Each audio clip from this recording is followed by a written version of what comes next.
ಬೆಂಗಳೂರು ಮತ್ತು ಮೈಸೂರನ್ನ ಕನೆಕ್ಟ್ ಮಾಡೋ ಈ ನೈಸ್ ರೋಡು ಸ್ಟಾರ್ಟ್ ಆಗಿ ಸುಮಾರಾಗಿ 30 ವರ್ಷ ಆಗಿದೆ. ಆ್ಯಂಡ್ ಇನ್ನೂ ಇದರ ಸುತ್ತಮುತ್ತಲು ವಿವಾದ ಅಂತೂ ನಿಂತಿಲ್ಲ. ಆ್ಯಂಡ್ ವಿವಾದಗಳಿಂದ ಕೂಡಿರುವ ಒಂದು ರೋಚಕ ಕತೆ ನೈಸ್ ರೋಡ್ ಬಗ್ಗೆ ಇದೆ. ನೈಸ್ ರೋಡ್ ಅಂತಂದರೆ ಅದು ಕೇವಲ ಒಂದು ರಸ್ತೆ ಅಲ್ಲ, ಅದರ ಹಿಂದೆ 30 ವರ್ಷಗಳ ಭೂಮಿ ಇದೆ, ಟೋಲ್ ಇದೆ, ಅದೇ ಥರ ಕಾನೂನಿನ ಹೋರಾಟ ಇದೆ.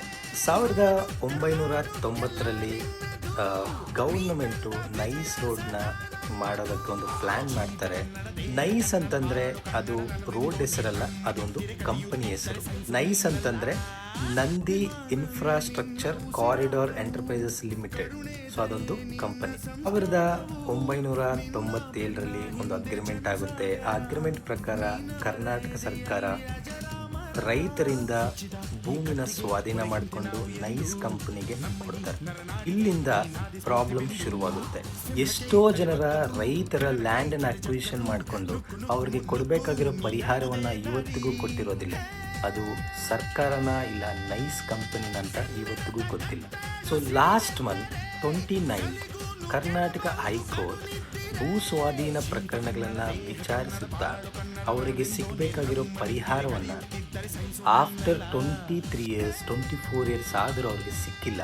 ಸೊ ಇದನ್ನು ತುಂಬ ಗಂಭೀರವಾಗಿ ಪರಿಗಣಿಸಿದ್ದಾರೆ.